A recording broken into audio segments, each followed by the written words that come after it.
Hello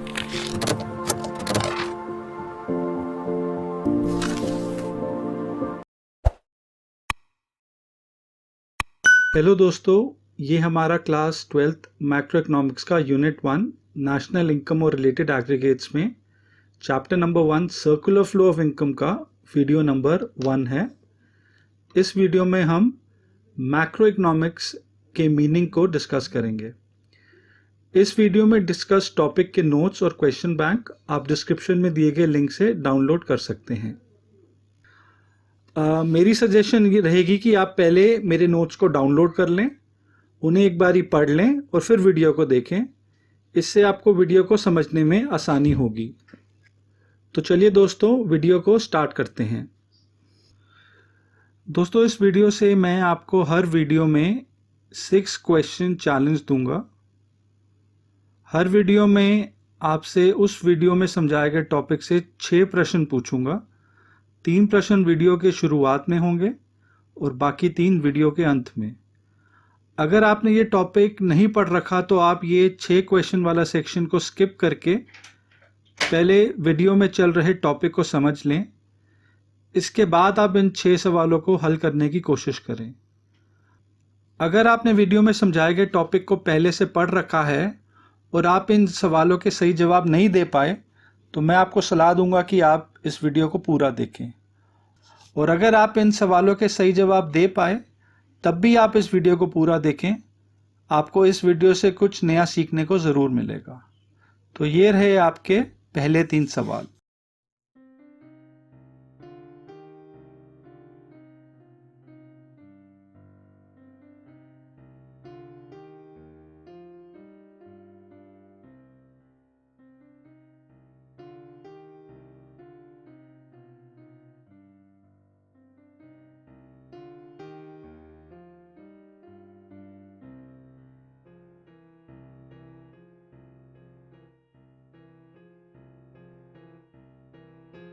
तो चलिए दोस्तों, हम मैक्रो इकोनॉमिक्स को डिफाइन करते हैं। अगर आप आजकल न्यूज़ देखते हैं तो आपने ये सब ज़रूर पढ़ा होगा। आजकल मार्केट में स्लो डाउन है, हमारे देश की जीडीपी ग्रोथ लगातार गिर रही है, मार्केट में डिमांड की कमी है, देश में अनएम्प्लॉयमेंट पिछले 45 सालों में सबसे ज़्यादा है, आजकल महंगाई बहुत है, रिज़र्व बैंक ऑफ इंडिया ने इंटरेस्ट रेट्स कम कर दिए, हमारी इकॉनमी 2024 में $5 ट्रिलियन इकॉनमी बन जाएगी। दोस्तों, ये सारे मैक्रो इकोनॉमिक्स इंडिकेटर्स होते हैं।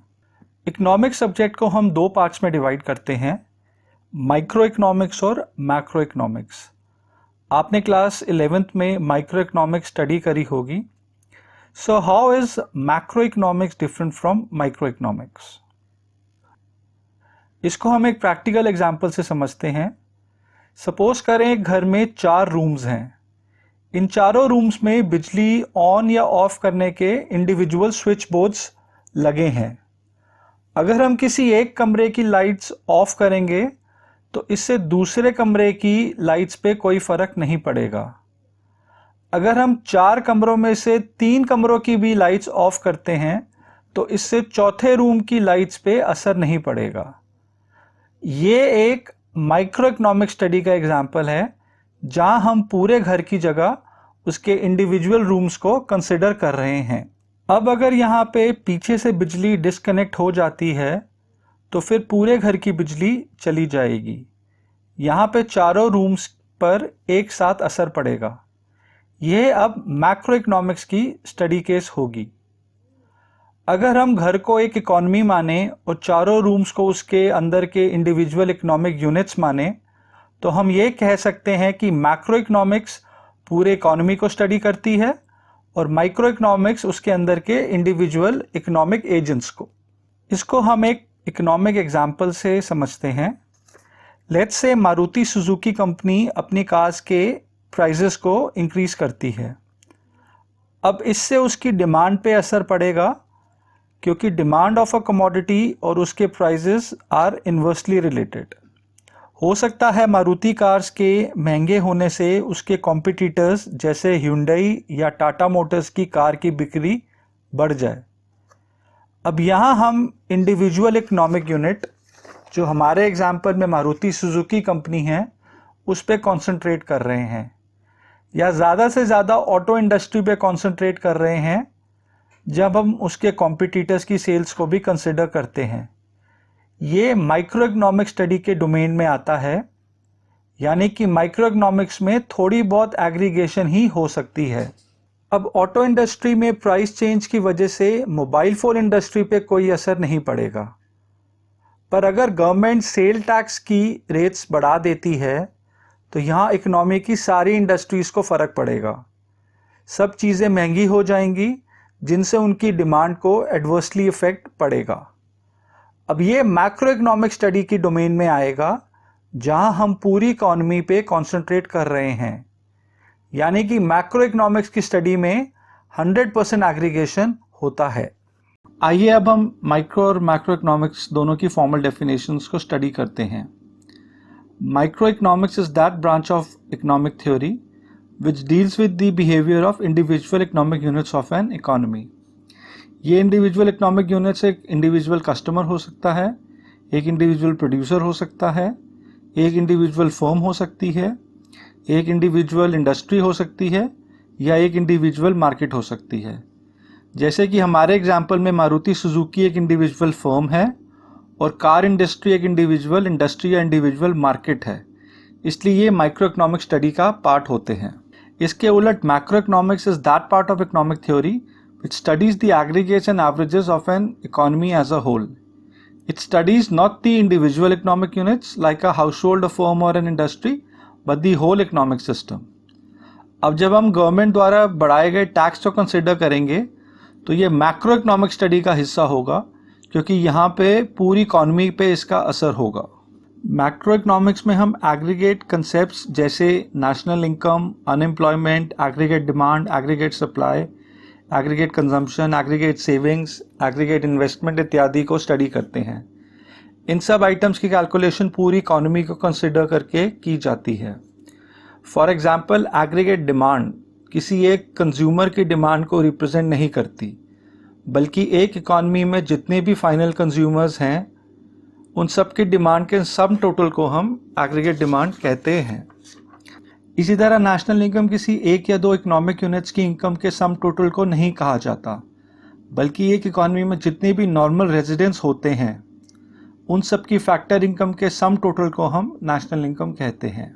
मैक्रो इकोनॉमिक स्टडी करने का मेन एम होता है कि कैसे गवर्नमेंट वो पॉलिसी डिसीजंस ले जिससे एक इकॉनमी में एम्प्लॉयमेंट और इनकम लेवल मैक्सिमाइज हो। इसलिए मैक्रो इकोनॉमिक स्टडी को theory of income and employment भी कहा जाता है। दोस्तों, अब हम समझते हैं कि मैक्रो इकोनॉमिक्स का सेपरेट ब्रांच के रूप में कैसे इमर्ज हुआ। इसके लिए हमें दो टाइम फ्रेम समझने पड़ेंगे, एक 1930 से पहले का और एक उसके बाद का। 1930 से पहले macro economics as a subject नहीं होता था।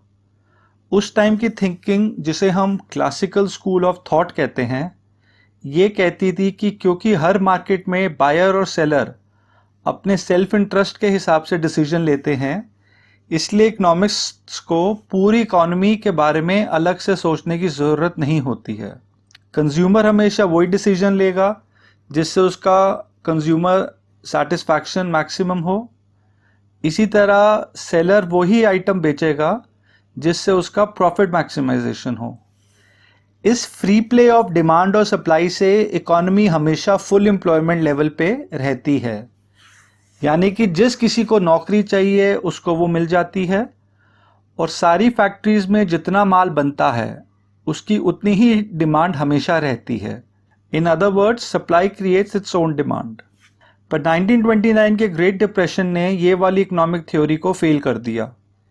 ये शुरू तो हुआ था यूनाइटेड स्टेट्स में, जब उनकी स्टॉक मार्केट रातों रात क्रैश कर गई, पर धीरे धीरे इसका असर वहाँ की रियल इकॉनमी पे भी पड़ा।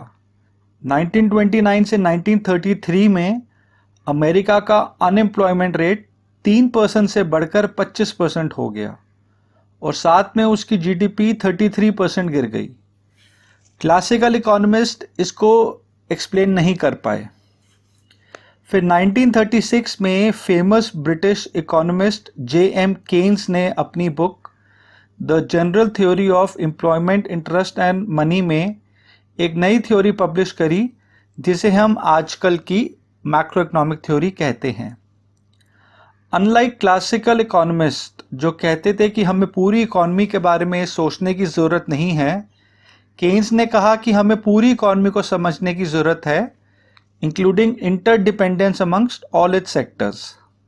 केन्स ने कहा कि unlike private consumers and sellers जो अपना डिसीजन अपने सेल्फ इंटरेस्ट के बेसिस पे लेते हैं, जो गवर्नमेंट होती है उसे हमेशा डिसीजन लार्जर सोशल गोल्स को ध्यान में रख के लेने चाहिए, specially in the fields of education, health, defence, employment.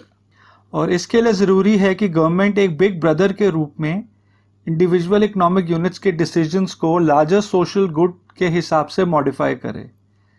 सरकार को हमेशा देश और लोगों की भलाई के बारे में सोचना चाहिए, जिसके लिए सरकार के पास मैक्रो इकोनॉमिक टूल्स जैसे कि फिस्कल और मॉनेटरी पॉलिसी होने चाहिए।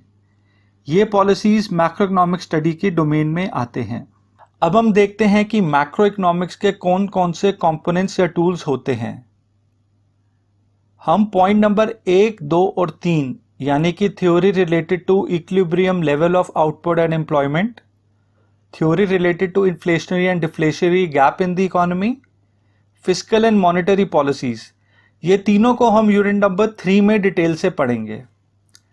Money supply and credit creation को हम यूनिट नंबर 2 में डिटेल से पढ़ेंगे। गवर्नमेंट बजट को हम डिटेल में यूनिट नंबर 4 में पढ़ेंगे।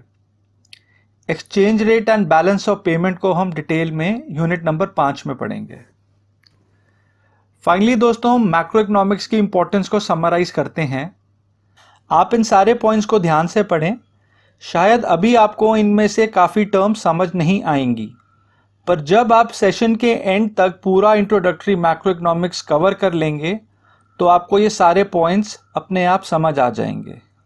चलिए दोस्तों, इसी के साथ इस वीडियो को एंड करते हैं। 6 क्वेश्चन चैलेंज में ये रहे आपके बाकी 3 सवाल। मुझे यकीन है आपको इन्हें आंसर करने में प्रॉब्लम नहीं होगी।